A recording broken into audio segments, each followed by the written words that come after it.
basically I was drinking excessive amounts and snorting excessive amounts of coke and smoking weed. So, like, how much You know, coke would you be going through like a week?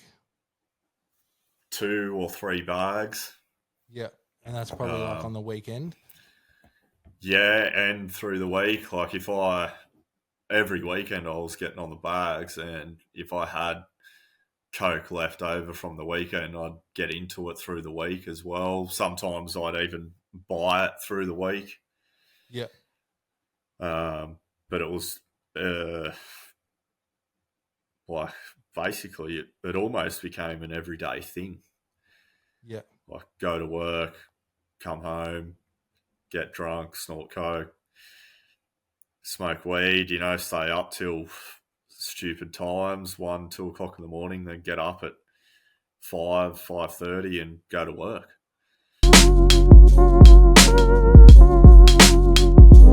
Hello, beautiful people. Welcome to another episode of the Real Drug Talk podcast, where we talk all things addiction, drugs and alcohol, recovery, and anything else related in the space. Today's show is really cool. We've got one of our star pupils on that's in our group coaching program. His name's Nash, and I was really excited to talk to him. I talk about it a little bit at the start, but he had an addiction primarily to cocaine, and alcohol and weed and other things, but cocaine was a big thing for him, and we don't get many people talking about it just due to the sort of without stereotyping people, but due to the types of people that use it.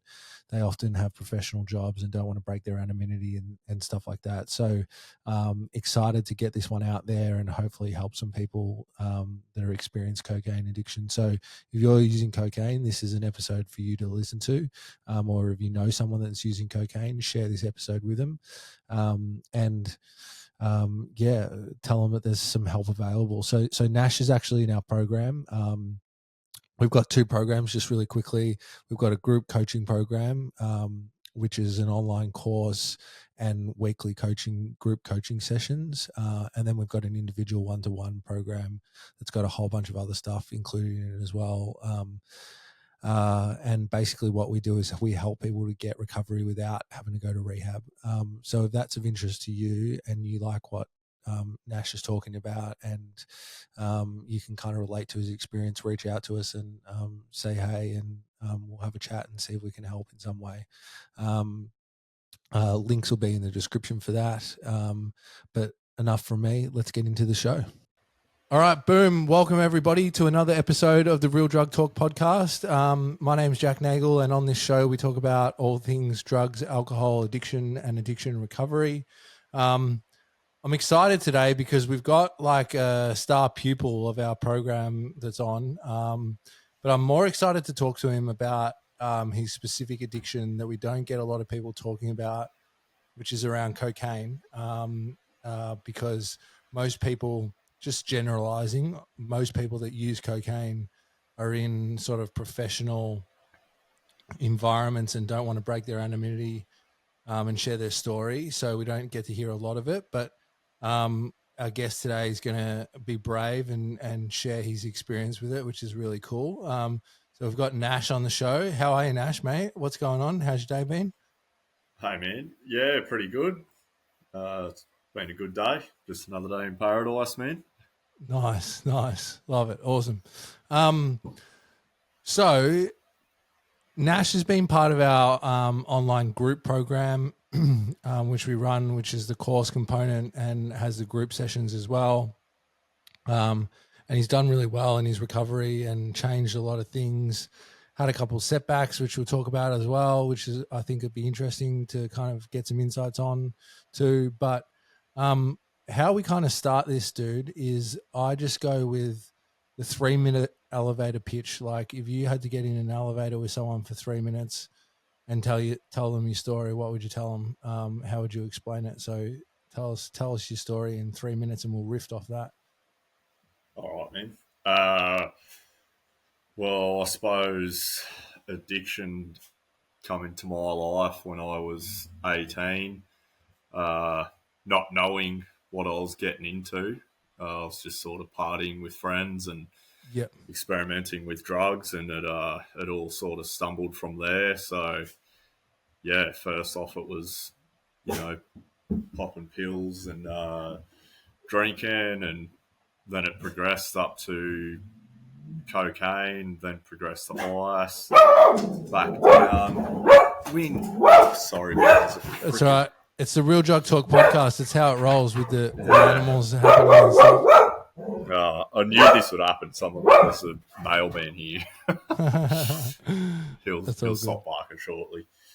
But yeah, and then I got out of that group because that was down in Sydney, and I sort of realised what was happening and it wasn't good. Yep. So I got out of that and started smoking a shitload of weed, which was kind of good because it kept me off all the harder drugs and whatnot. And then it's basically just it came like coke and alcohol were my main things. They came back into my life, and now I've, obviously I found you and your program, and things are starting to look up ever since I started working with you. Yeah. Awesome, man. Awesome. So they started when you were younger. Like, I'm always interested to hear why people start using drugs when they're younger. Was it just out of curiosity, or were you following the crowd, or like what was the intention behind it? I was basically following the crowd. Like I had an old friend who basically said, like, "Hey, do you want to come clubbing and we'll take some pills?" And I was like, "Oh, I've never done that before. I was a bit nervous about it." And he basically said, "You'll be fine. You'll have the time of your life." Yeah. And I went, "Yeah, all right, let's do it." So yeah, definitely following the crowd. Yeah. This is the beautiful dog. What's the dog's name? Yeah, this is Winston. Winston. Oh, Winston with a Y. yeah. He'll probably be very attentive in this chat. Nice. Love it. So Yeah. So, and were you someone that just like loved drugs when you took them at first? yeah, man, I thought it was the best thing ever. Yeah. Yeah. So And it just progressed from there, right? Like it just kind of took off. You said you started smoking. Did you say you started smoking ice when you were younger as well? yeah, it was a pretty quick jump from pills to ice. Uh, so I didn't even know what I was doing. Like I was so young and naive. I had no idea the repercussions of what I was getting myself into, and obviously I knew that it wasn't the best thing to do, but I didn't care. It went south from there. Yeah. So at that time when you were younger, like what was your addiction like? Like was it really bad? Like how would you describe it? Like was it every day, on the weekends, or every kind of couple days, or how is it playing out? It was just weekend based, Yep. but I was basically partying from Friday night until Sunday morning. Monday morning. Yep. So through the week I'd come home and I'd just sleep Yep. for a whole week, and then by the time Friday had come back around, I'd be all excited to party again, and off I'd go. Yep. And how were you earning money? Were you working at the time, So, or? I was working. I lost a few jobs because of it, but all the friends that I have just loved how fucked up I used to get, so they'd shout me. Right. Yeah. Jeez. Yeah. I wish I had that love back then. Yeah. Yeah, it's interesting. It's good to hear that, because I think that's just like how a lot of people start. I don't know what your experience is in talking to people, but when they're younger, you're kind of like this weekend warrior, um, where it's like Thursday to Tuesday or Monday or whatever, and you're just partying all through, um, and yeah, you don't really stop from there, and it just progresses and gets worse. But you said that you pulled the brakes on you realized what was happening in Sydney, and you kind of went, no, this is too much. I need to make a change. Is that right? Yeah, it was weird because it was just all of a sudden, like just one weekend, I went, you know what, I'm not going to go, and that was it. That just cut. I just cut ties with all those people and stopped talking to them, and yeah, that's where I found my stoner mates. And it was, it's hard to explain because it's like I knew that I needed to get away and I knew that something needed to change, but Yeah. instead of fully getting away, I just swapped it out for a different drug, Right. So you which just was started pot. smoking heaps of weed. Yeah. Yeah. So that went from instead of partying on the weekends and taking hard drugs to smoking pot every afternoon after work. Yeah. Just yeah, under my mate's deck, he built like this little bunker thing, and we just used to all get stoned as there. And Yeah. It's funny. Yeah, we had a similar thing where people had these crazy kind of hookups that they created. And what made you realize that you needed to get away from it? Was there anything in particular when you were younger that just made you kind of go, I need to, I need to kind of stop this? uh, yeah, there was. It was really bad. I used to drive to Sydney, Yeah. and Oh, so I actually you don't actually live in the CBD of Sydney? no, I'm like an hour and a half away in the Yeah. Blue Mountains. Yeah. Um, but yeah, I used to drive down there. Not same thing, just being naive and not really knowing what I was doing. And I drove home after a big bender and fell asleep and crashed my car. Wow. And yeah, I woke up and I was crashing into the medium strip on the highway, and that scared the absolute shit out of me. Like that was Yeah. tra- if anything, it was traumatic experience. One of the traumatic experiences that have ever happened to me. Just a quick interruption, guys, on the podcast. If you're liking Nash's story, he's actually in our group coaching program called the Wholeness Shift, which involves an in-depth online course that you can do that has worksheets attached to it and all that kind of stuff, self-paced, as well as a group coaching program where we hold you accountable to that course and any goals that you have and stuff like that. So yeah, heaps of value in that. And Nash has managed to change his life from just doing that from the comfort of his own home, all over Zoom and the internet and all that kind of stuff. So if that sounds of interest to you, check us out, book a call, and let's have a chat and see if we can help. Back to the show. Yeah. So that was definitely one. Another was seeing my friends overdose on GHB. That was Yep. they were pretty full on experiences, like not being able to wake them up and they're vomiting in their sleep, and yeah, just different things like that. Weird characters that would randomly come back to our parties after clubs, and it just all got a bit too much after a while. I was like, what the fuck am I doing here? Like, Yeah. Yeah. so 100%.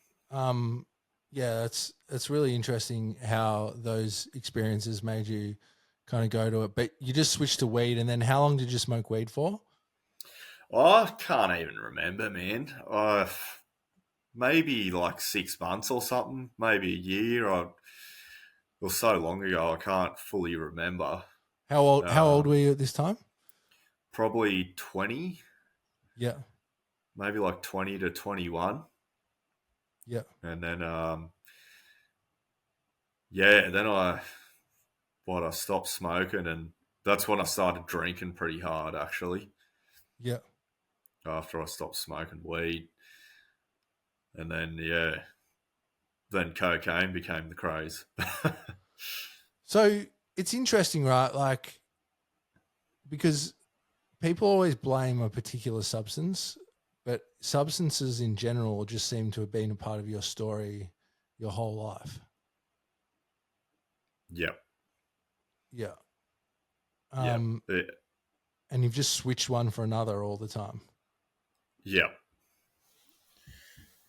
yeah. Just sort of. I suppose if I think about it, it was like following the trend of whatever everyone else was doing. Yeah. Yeah.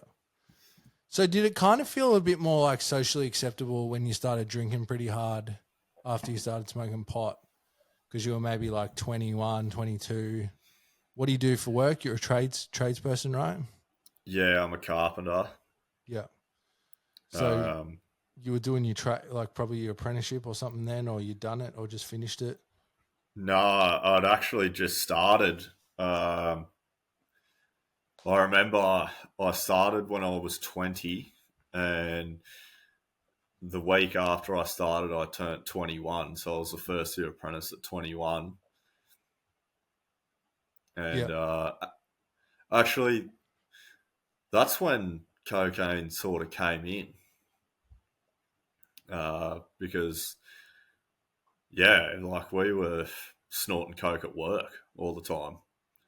Right. And that's why I left that particular job, because I was like, I got to get away from this. The same thing after a while. I went, this isn't good. I got to get away. So I found a new job, and that's actually where I started drinking heavily, Yep. and drinking through the week, drinking beers after work, and Thursday. It was basically Thursday, Friday, Saturday was just get absolutely blind.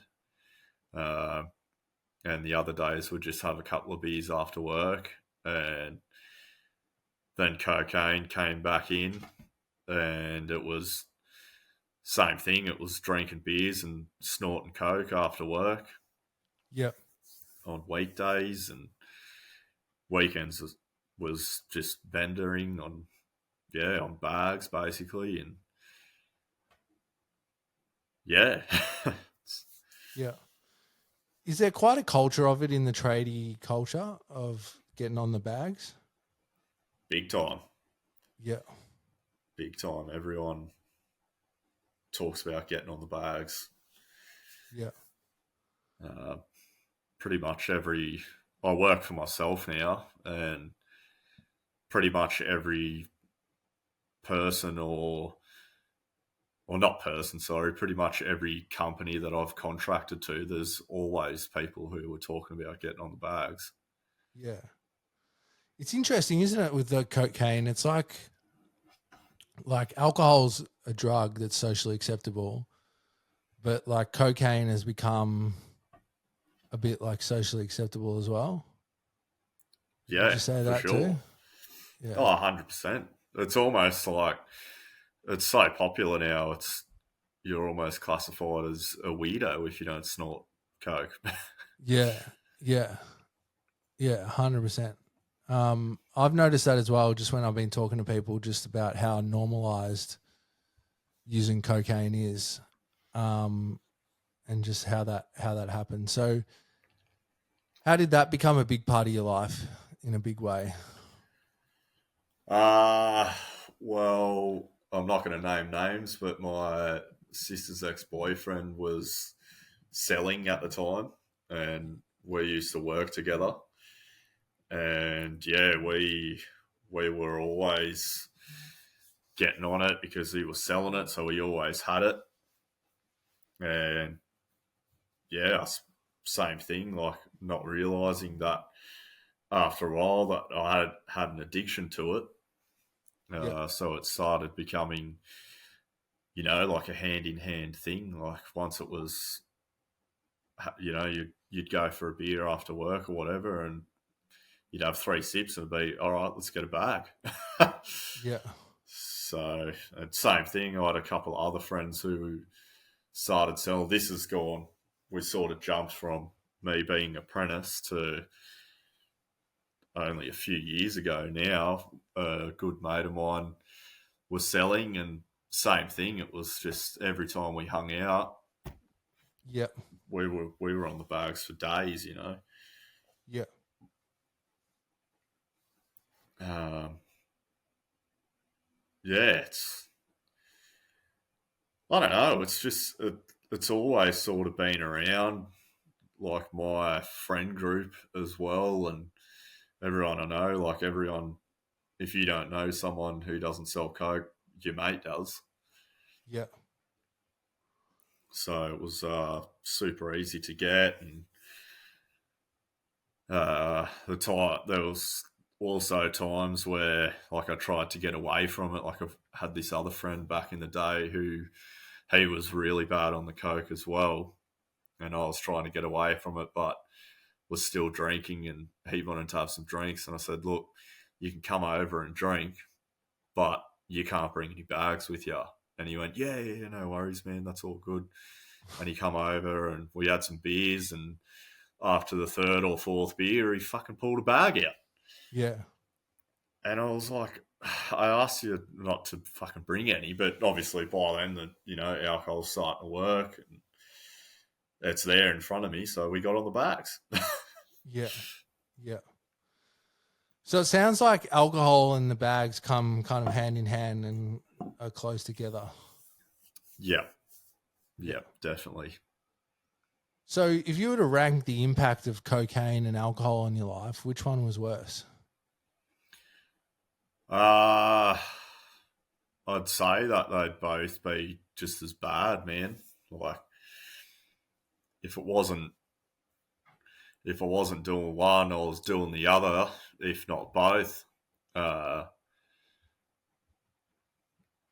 Now that I'm sober and I can look back on myself and see how I was, like they were both affecting me just as bad as each other, I reckon.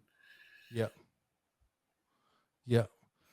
Um, yeah, your story's been really interesting. So how did you get to breaking point to reach out to us and say that you wanted to do something about it? Like what was going on in your life at the time? Kind of paint the picture for everybody. So basically, I was drinking excessive amounts and snorting excessive amounts of coke and smoking weed. Uh, So like how much Taking coke would you be going through like a week? 2 or 3 bags. Yeah. And that's probably like on the Um, weekend. yeah, and through the week, like if I every weekend I was getting on the bags, and if I had coke left over from the weekend, I'd get into it through the week as well. Sometimes I'd even buy it through the week. Yeah. Um, but it was like basically it almost became an everyday thing. Yeah. Like go to work, come home, get drunk, snort coke, smoke weed, stay up till stupid times, 1, 2 o'clock in the morning, then get up at 5:30 and go to work. Yeah. And then it was getting so bad that well, it was still I was still using the same amounts, but the hangovers just started getting way worse. So Yeah. I was calling in sick all the time and missing out on money and falling behind on bills and tax and you name it. It was all everything in my life was just starting to crumble. Um, and yeah, then I was working with a good mate, and he found your podcast because he was struggling with his own issues and told me about you, and I thought Yeah. that sounds pretty cool. So checked out your podcast, and that's when I reached out to you. Yeah. Super interesting, man. Like, so I find it amazing how it came full circle for you. So when you were younger, you started, and like it was kind of sounded pretty like weekend warrior, but pretty heavily like through the weekend that you're using.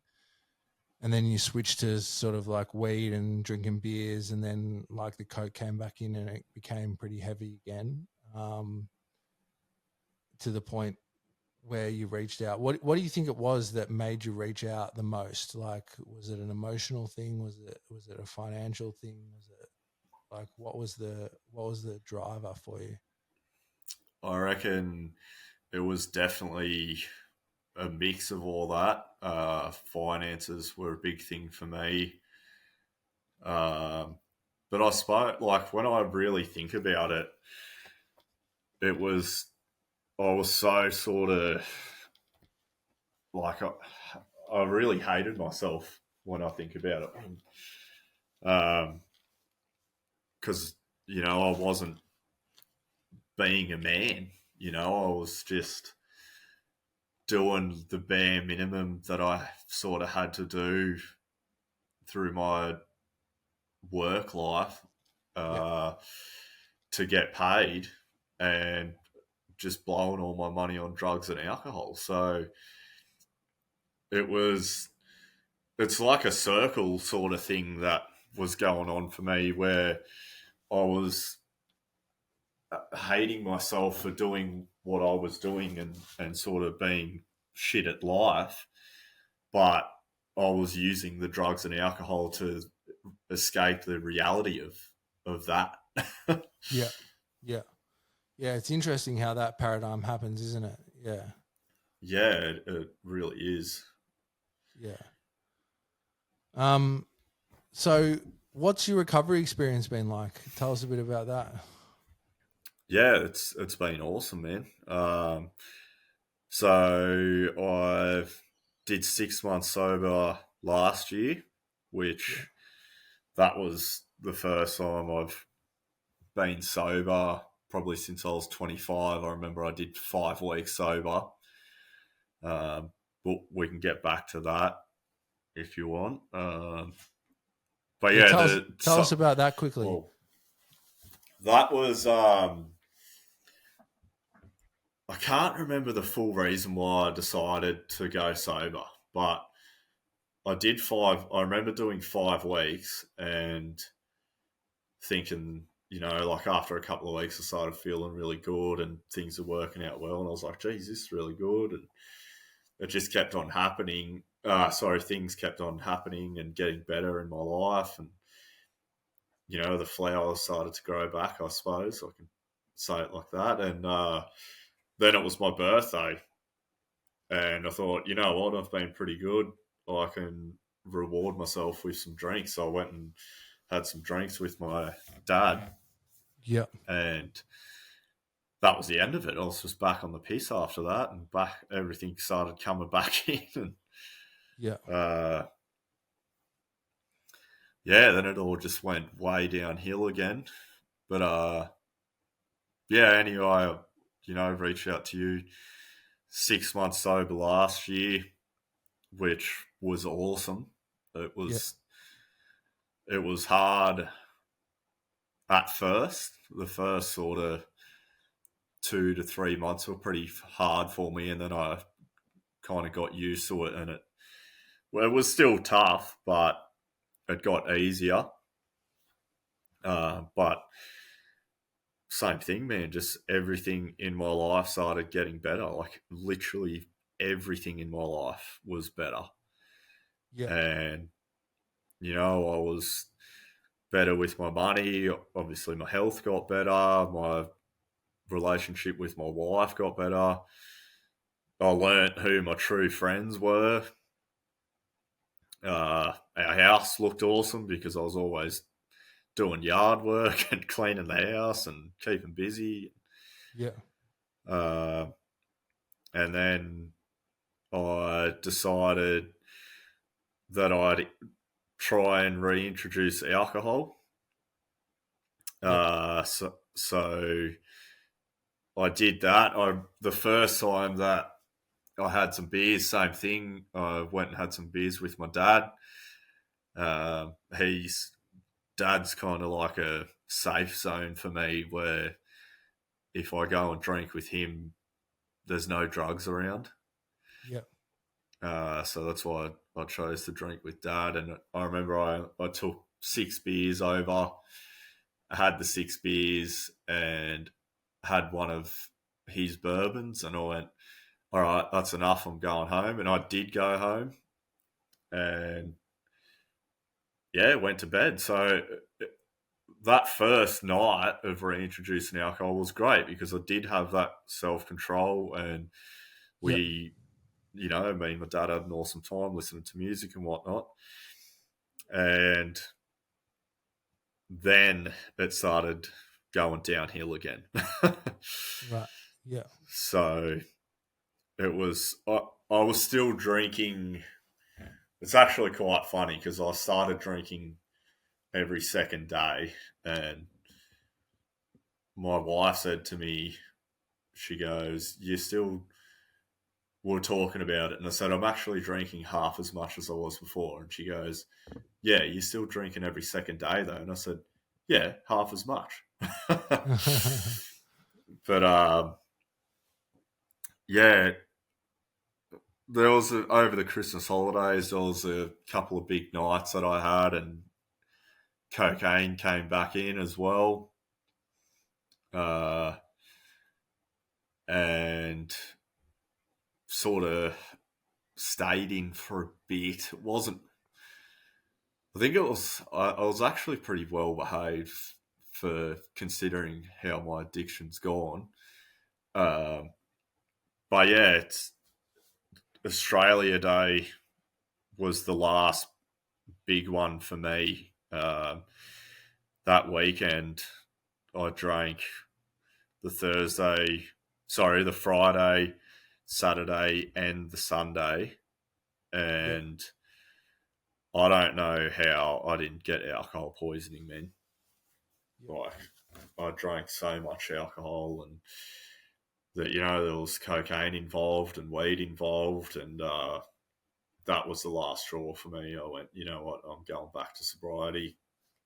I've had enough. So yeah, decided to go sober again, and think, same thing. Well, actually, the first couple of weeks were quite easy because I was so sick of how my life was, and could just feel myself slipping straight back into, where I was middle of last year. Yep. And yeah, so same thing. It's been going pretty good so far. I had a relapse a few weeks ago, uh, but How do you feel that's all about that? right. I'm I'm all right with it now because I've analysed what I did through the day of the relapse, what happened through the day, and I've been working on those things. Yeah. So I did have the shits with myself at first, but now I'm completely cool about it, and in a way, kind of happy it happened because I learnt from it. Yeah. Um, so it it kind of, it was like reconcreting in how badly I actually want to be sober, Yeah. and uh,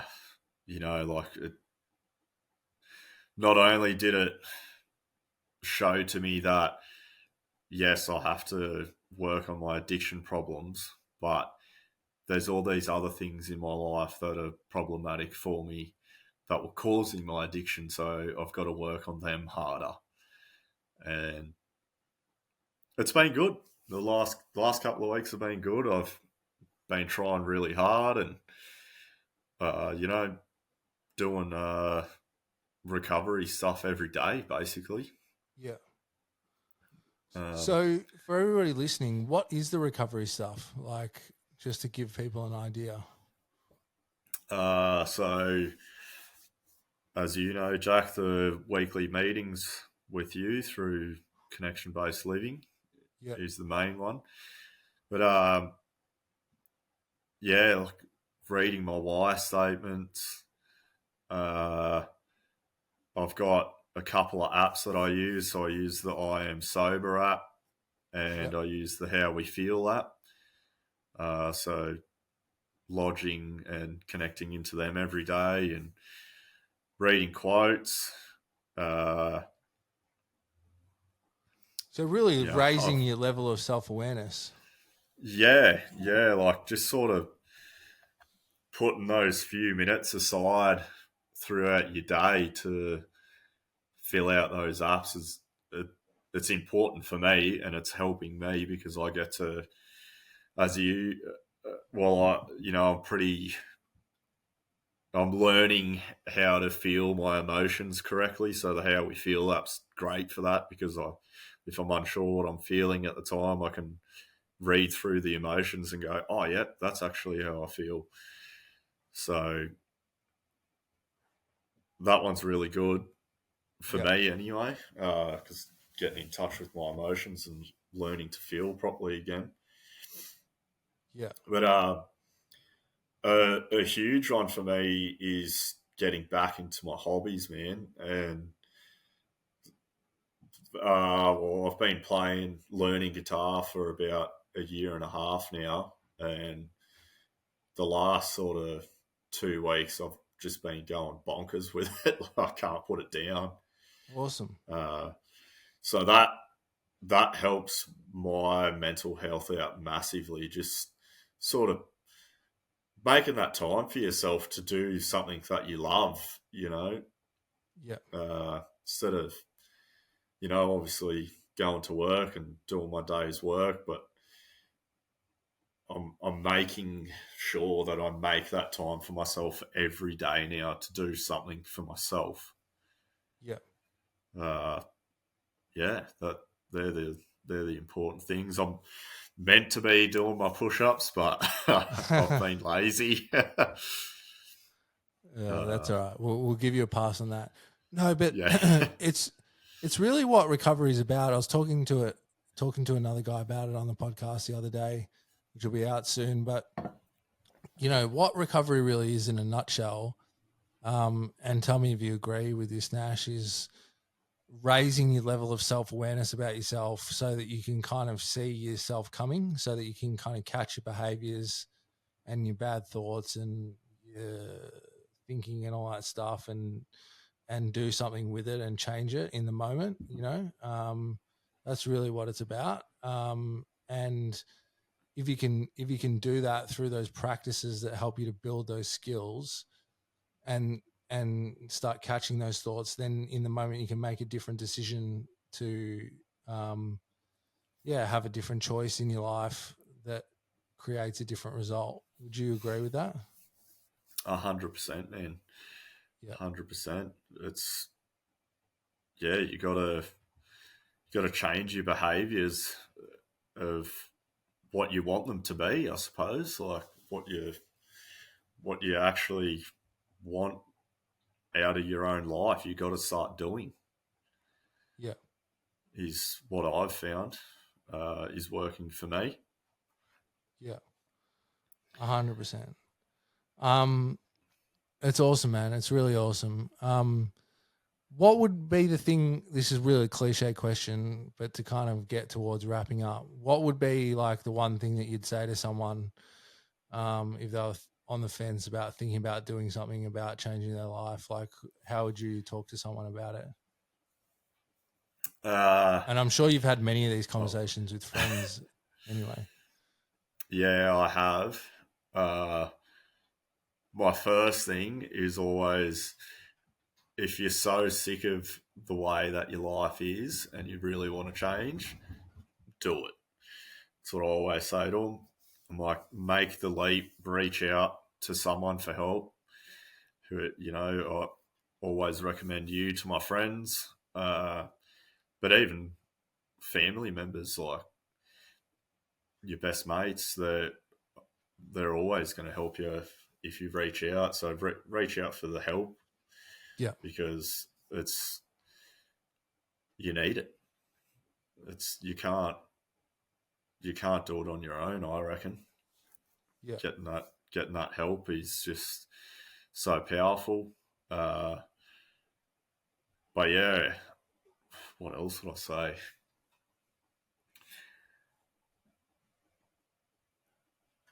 I would I would say those things that you really want to start doing in your life. The dreams, I suppose. Start doing them. Start making an effort even to work towards them. And start making those small behavior changes in your life to work to something towards that you want, and it'll start happening for you. Yeah. 100%. I love that. And it's such an important thing in recovery is to have something greater that you're working towards, like a purpose, something exciting that lights you up, that you have goals, and meaning and fulfillment in your life. Because that's kind of what is the antithesis of connection and helps you to change things up really. So yeah, they're great insights. Man, thanks for coming on. Thanks for being so open about like the cocaine use in particular. It's such a hard one. There's so many people that go through that addiction, that don't talk about it. So I'm so grateful that you're like here talking about it. Um, so thank you. And is there anything else that you'd like to say to people before we close up? Uh yeah, I suppose if you're new to Jack's channel and you're thinking about changing your life, do it. Do it. Think about reconnecting, connect yourself with things that you love, people you love, and yeah, start doing it. It'll be the best thing you ever do. Awesome. Has it been the best thing that you've ever done? 100% it has, man. Yeah. We didn't pay him to say that either, I promise. Yeah. Awesome, man. Hey, thanks so much. Thanks so much for listening, everybody. Stay safe, and we'll be vibing in your ears again soon. Peace, everybody. That's the end of the show, beautiful people. If you enjoyed that, leave us a comment. Tell us what you think about it. We would love to hear your feedback on what we produce and what we put out there, and hopefully it's helped a couple of people. If you've related to Nash's story, as I've said throughout the podcast, he's actually a member of our group coaching program. So what we do in our overall company is that we help people to get recovery without having to go to rehab. So we do that in a couple of ways. We've got a group coaching program, which involves an online course, in-depth online course that is self-paced and has worksheets attached to it, things like that. And gives you practical exercises and stuff to work through. And then a weekly group coaching that is coupled with that, where we hold you accountable to your goals, and the course and all that kind of stuff. So that's one thing that we do. It's called the Wholeness Shift. The other thing that we do is an individualized coaching program called Growth Healing, where you work with me one-on-one, and we really dive deep into you and your underlying issues, and really like make the shifts and changes that need to happen, and really get to the bottom of what's going on. So they're the two programs that we have. If you were interested in Nash's story and you relate, please reach out to us.